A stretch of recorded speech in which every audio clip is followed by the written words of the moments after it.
It had been 10 long years. As a ranger, I wasn't the most popular inmate, but my training in the friendship of Del Krugo, a Jaldari tracker, got me through my sentence. I learned a lot from the criminals around me, but most of my time was spent grieving over the loss of my squad and planning what to do when I got out. I emerged a dangerous and embittered man. Things in the system had also changed. The Rangers were gone, discredited and disgraced. In their place was the Guild of Bounty Hunters, a ragtag group of ex-criminals, police and soldiers, loosely regulated by the government. Krugo had become a bounty hunter 2 years earlier, and I was now heading to Guild Station to enlist. If I was going to find out who had set me up, I needed some money and firepower. Gone were my noble intentions of protecting the innocent. All I wanted now was bloody revenge. Guild Control, this is Shuttle 157 out of Kassath Penal, requesting permission to land. Park cleared all the way in. Hello everybody and welcome back to Mace Griffin. Well, Mace just spent the last 10 years in space prison, and what little lore this game has describes the Kassath Penal colony as one of the hardest slammers in the galaxy. His prison time also changed him, because now he is all gruff and only out for revenge. Despite doing a hard time in prison, he also made a friend, Del Krugo, a Jaldari tracker. Del Krugo was released earlier than Mace and joined the Bounty Hunters, and he's now giving him a leg up. Prison buddies are the best buddies. The Jaldari are the second alien race in this game, and we are about to see one of them in a couple of moments. While Mace was in prison, some shit also supposedly went down with the Rangers, which led to them becoming disbanded and which allowed the Guild of Bounty Hunters to rise. What exactly happened isn't going to be explained at this point, but it will be picked up again later.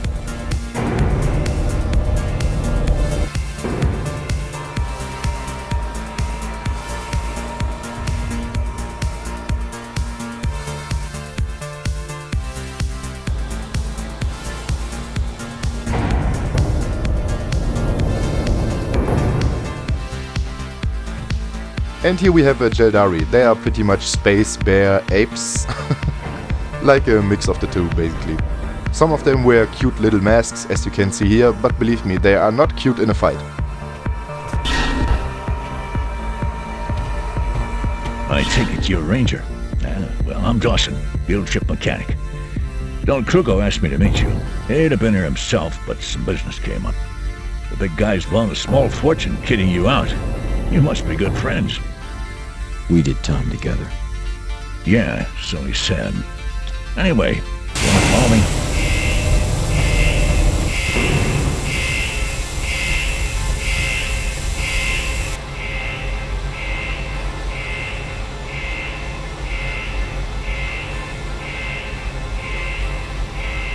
What do you think of your new raid, huh?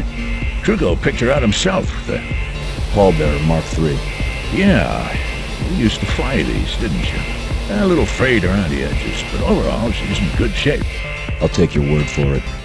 Did Krugo leave me any equipment? On the ship you'll find a semi-auto handgun and electroclash. Thanks. How do I find work around here? Head for Mosconi's downstairs. It's a recruitment center for the Bounty Hunters Guild. I guess we're finished up here, and I gotta get back to work. See you around, Ranger. Del Krugo is a real pal because he gifted Mace his own spaceship. This is the same model that we saw in the beginning of the game, and yes, this is our own now, but we will have ample time to discuss the spaceship a little bit later. For the moment we are at Guild Station, which is the headquarters for the Bounty Hunters, so let's meet our new employer. The developers also missed a real opportunity with Guild Station because there is no fluff, backstory or interesting things that you can find around here. All you can do is stare at this holo display. And of course, get your missions. So let me introduce you to Mosconi.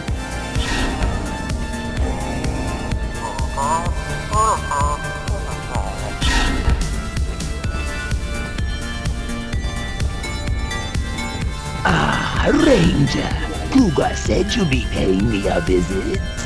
I hear you're looking for shooters. Yes, I have plenty work for a man of your skills. As you are probably aware, it is illegal to financially reward someone with a criminal record for bounty work. But there is a way around this. I'll supply you with ship weapons and upgrades via Dawson. And if you need monies, it can be arranged. Interested? Sign me up. Excellent. A job has just come in. The Order of Virtual Light is a religious group that worships technology. They operate from a temple station that scours the Wagner system for new recruits. Its followers are kept in line with biofeedback masks linked to the temple's mainframe. But unfortunately, some perp has hacked in and reprogrammed their directives. They've gone completely berserk and started attacking passing traffic. An enforcer unit has managed to board the temple, but they're struggling to make any headway. They need someone to locate the mainframe and reset the biotransmitter. The station's coordinates have been put in your ship's computer. Sounds straightforward. Excellent. This could be a very beneficial relationship, yes? We'll see. Moscone is one of the few characters in this game that I really like because his voice actor does a pretty decent job at portraying a shifty space lizard. Now we can also explore and talk about our spaceship. This ship is actually a single object and we can explore around in it. Here we have a cargo bay and an armory that will spawn some goodies as the game progresses. Well, let's take her for a little spin. One of the more interesting parts about this game is that the transition between ground and space combat is actually seamless and there are very few instances where a loading screen is between the two. I think that's pretty impressive for the time and Warthog seriously did a decent job at the whole design behind it. For the moment the ship is controlled by the autopilot, so whatever I do with the steering wheel doesn't matter. And this sound marks that the autopilot disengaged and now I have full control of the ship. It's pretty fun to fly around in space just for the heck of it, and I have actually never tested where the border of the level is. But in any case it's pretty fucking huge. And as you can see, all the objects and spaceship that we saw in the beginning of this level are actually there and we can fly around them or crash into them if we feel like that. Again, the whole design of the space aspect of this game is pretty impressive and I like it very much. The ship controls also pretty tight and it doesn't take long to get used to it, and if you have some experience with flying simulations you will feel right at home. You can also use a joystick for this part, but I haven't owned one since I was like 16 or something. Well, I think that's enough fucking around in space for now. Let's head to our first mission.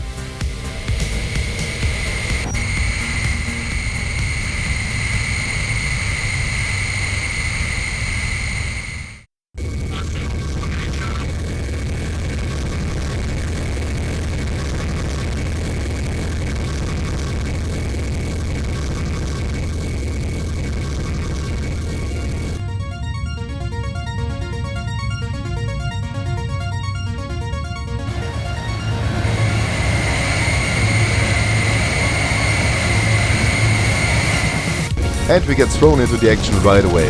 At the moment the enforcers that already boarded the temple station are telling us that we have to take down the fighters, but it gets drowned out in all the chaos. Well, this is space combat. For the most part space combat is very fun and most of all it's fucking frantic. If you are affected by motion sickness you probably don't want to watch this. Sorry. This first fight is thankfully pretty easy and gets you accustomed to the controls. To be good at space combat you really have to understand how the radar works and how your target selector works. It's usually best to keep your focus on a single target while also trying to avoid huge clouds of fighters and lasers. But it's not all fun and games because there are some space sections that are quite tough. Our basic ship is actually pretty decent because it can take a okay amount of damage and also has a good maneuverability, but as you can see it's no juggernaut. Also ramming smaller ships in space is totally an okay strategy and I'm going to do it a lot. Our ship is armed with a basic blue laser that is actually pretty good and will stay useful for quite a while. We also have homing missiles, but they are meant to be used against larger ships and it's kind of a waste to use them against these puny fighters.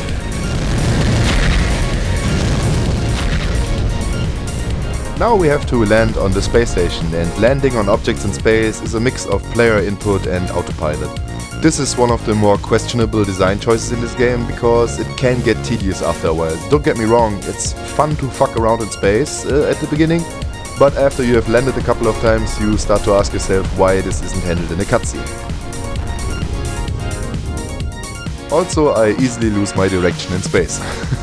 Sorry. Well, there we are. To land your ship, you have to slowly guide it through the landing markers until the autopilot kicks in. Really simple stuff. I haven't mentioned this so far, but you are actually not glued to the controls of your ship. If you feel like doing so, you can leave the cockpit at any time and walk around on your ship. The ship will keep flying in the direction that you moved in last, and will do so until it hits the end of the universe.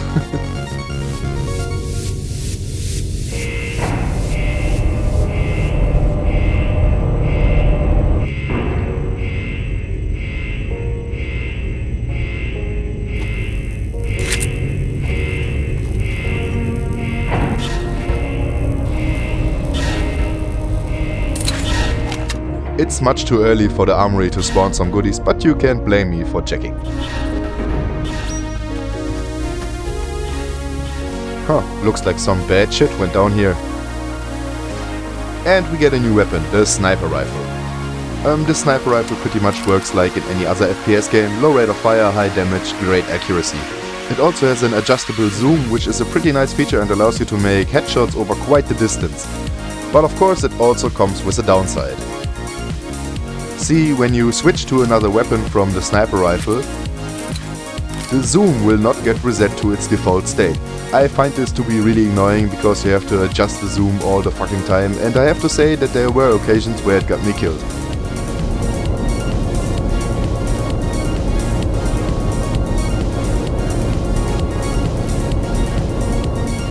Well, let's look what this space station has in store for us.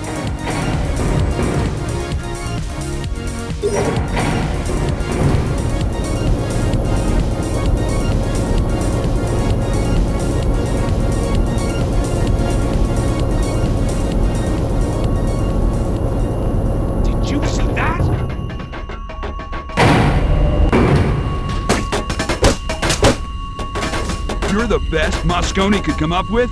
An ex-ranger packing a handgun? Watch your mouth. What's the situation here? We need to gain access to the lobby area. See what you can do.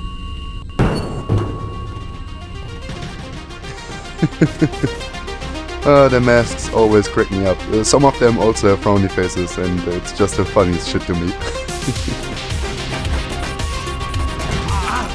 Okay, right off the bat we can see that the enforcers are pretty much chumps that don't get anything done. The hall is lined with snipers and shooters on both sides, and there's also a turret in the middle. And yeah, the enforcers really have no chance here.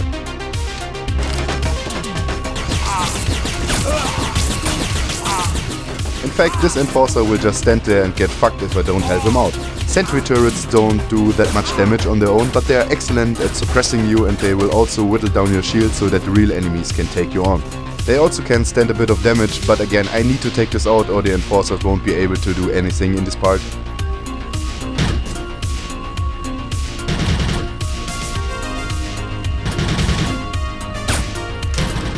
I'm a bit careful here because snipers also happen to be expert grenade throwers.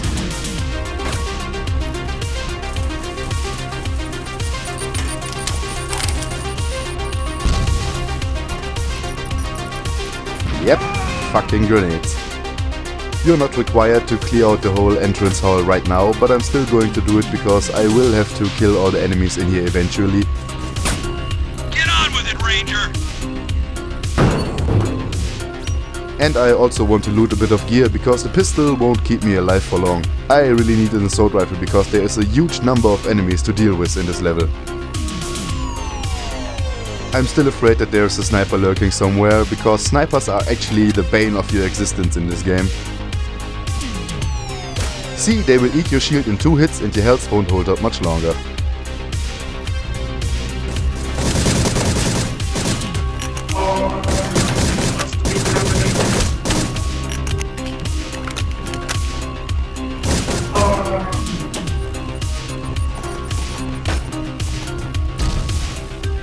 I sure would like to use the sniper rifle at this point, but I'm down to a single bullet. So yeah, awesome pistol sniping.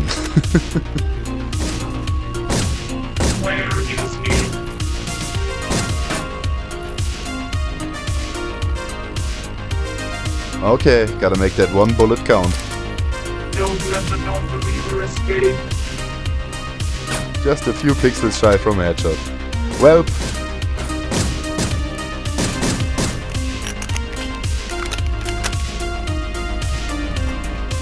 and this is why I wanted to grab the assault rifle here, because it also comes with a few rifle grenades, and I'm going to need them.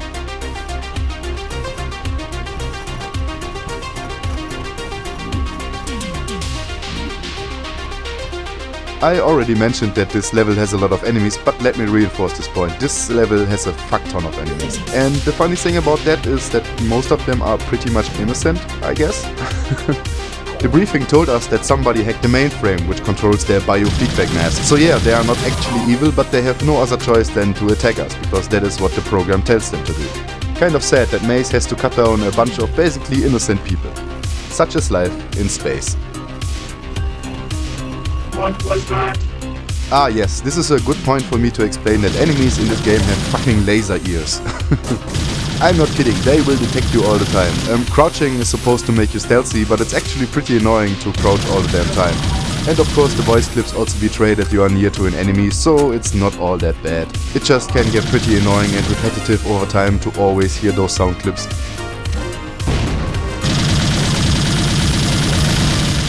And now let's explore some objects in our environment. I have no idea what's the reasoning behind those stations is. They are all over the temple ship and all they do is flash you. This security console is much more interesting. Security cameras are pretty useful for the most part because they will often show you an ambush or just a tightly staffed room that you are about to meet. And security panels also allow you to control turrets. Why that is a good idea should be really obvious. I will have to say a few words about turrets in general, but I am going to postpone that until the next episode where I have some better examples.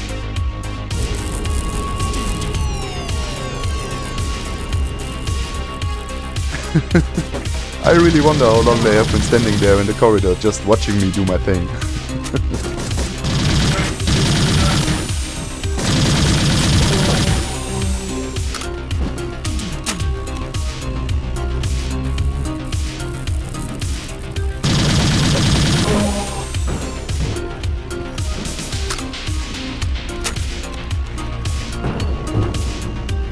And here we meet a new enemy, the Temple Guard.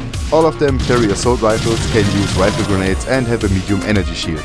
Their helmet also looks a lot like the turrets from Portal. You probably can't make it out right now, but we will take a good look at them in the next video. Now we need to do a bit of a defense section. We need to clear out this area so that the enforcers can push through, but there will be a lot of enemies coming at us. And we have to kill them all on our own. Lazy enforcer bastards.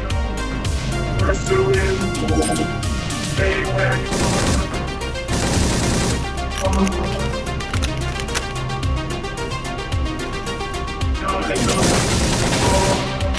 The burst fire function of the pistol is pretty cool and I like to use it a lot, but it also has very severe accuracy problems, as you can maybe see.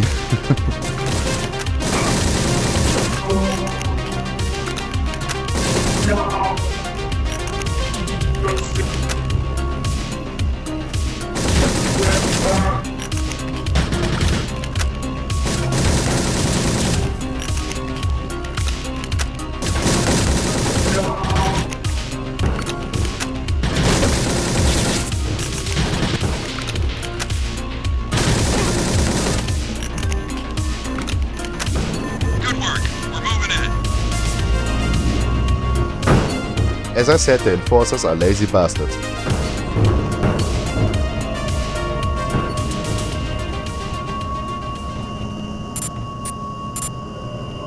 All the internal doors from here are blocked. Looks like the only way in is through a hangar on the station's top side. There's an Acolyte fighter in the front hangar bay. I'll ready it for launch. Take that and use it to bypass any security measures. I'll check out the temple schematics and see if I can find you a route to the mainframe room. I'm on it. We will actually not bypass any security measures at all, and this is just a shoehorned reason for you to use another type of ship. Yep, you heard that right, you get to play with more than one type of ship in this game. The Acolyte fighter is also a good way to find out how much of a nerd you are, because it's basically a giant love letter to one particular franchise. Do you get it? See it? That's Wars. Yeah, this is a huge Star Wars reference. The color scheme is the same as the ship that Boba Fett uses in the movies. It's called Slave One, I believe. And some of the design elements are also reminiscent of some of the Star Wars ships. Especially the cockpit has a lot of influence from a TIE fighter. I'm not sure if the interior of a TIE fighter looks like this, but the design of the window is pretty much straight up taken from there. Okay, the first thing you want to do is boost away from the ship with all your might, because otherwise you will fucking die. Yeah, I'm not kidding you, because you have to deal with a huge number of fighters this time, and the Temple Station will also fire at you with its point defense lasers. This section is honestly pretty tough, especially when you're playing this game for your first time, because you're probably not really accustomed to how space combat handles, and yeah, they just throw a brick in your face.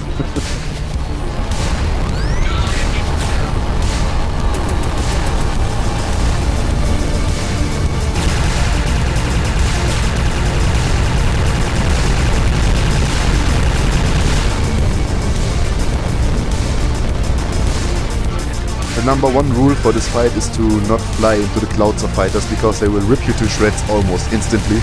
It's actually fairly tough to find a decent angle of attack, because as long as the fighters clump up like this, you basically have no chance against the wall of lasers. You pretty much have to hope that they will spread out a bit, giving you the chance to hunt down a few of them at a time. You could also try to fly into the asteroid field to use it for cover, but this is pretty dangerous because it's very easy to just crash into the asteroids.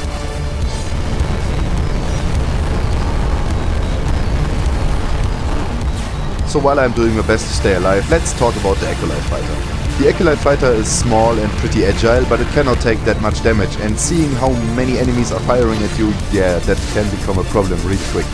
It also has its own set of weapons. The lasers have a very high fire rate but do very little damage per shot compared to the blue lasers that we used before. And there is also a little gimmick to them. They have some limited kind of tracking system, which basically means that your crosshair can lock onto enemies, but the system is fairly bugged and will not work right for the most part, so I'm just not bothering with it. The Acolyte Fighter also has a stack of small unguided rockets, but it's actually almost impossible to hit the small fighters with it in this section. They are very useful against larger ships, however, because you can fire them pretty rapidly. Something that's not immediately apparent is that the weapon systems of the Acolyte Fighter will also be available to our standard ship in the future. The game does not tell you about this, however, and you pretty much have to figure it out by reading the manual.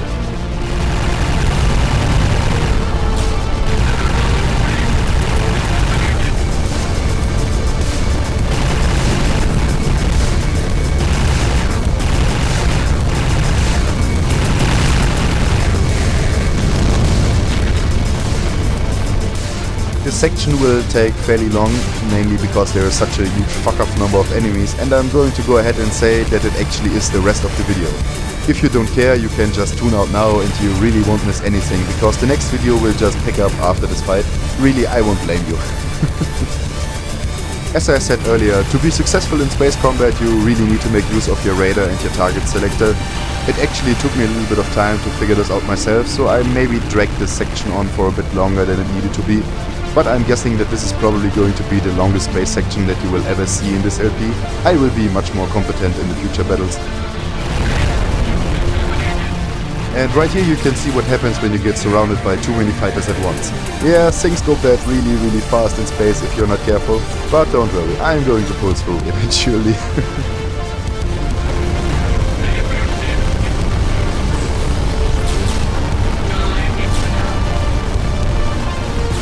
So many lasers.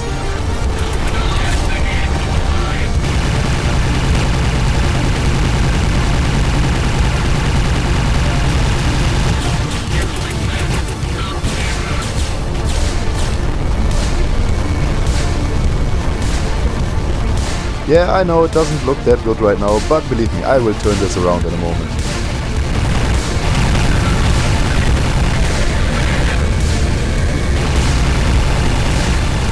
See, now I'm starting to use my target indicator right and will actually hunt down single targets instead of flailing around in space.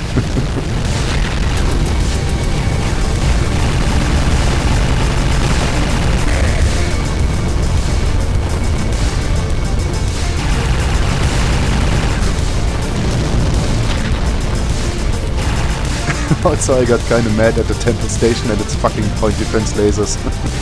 I probably didn't hit anything, but it still felt good to vent my anger a little bit.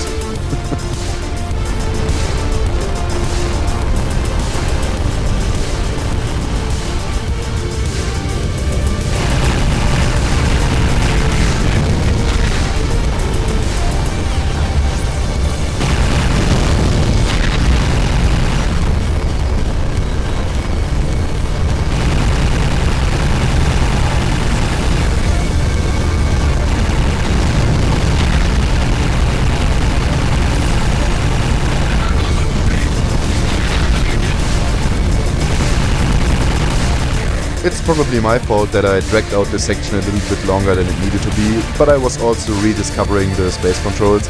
It's been a while since my last run through this game, and I also didn't practice before recording the first 2 levels. I started doing that right after this chapter. I seriously thought about re-recording the first 2 chapters, but then again I personally don't like it when LPs are too perfect, if that makes sense. I think it's also fair to show off how a normal player might fare in this game before we switch to the practice playthrough. So just to be clear about this, the next video will still be from my initial playthrough, and after that we switch to the run where I practiced every mission in advance.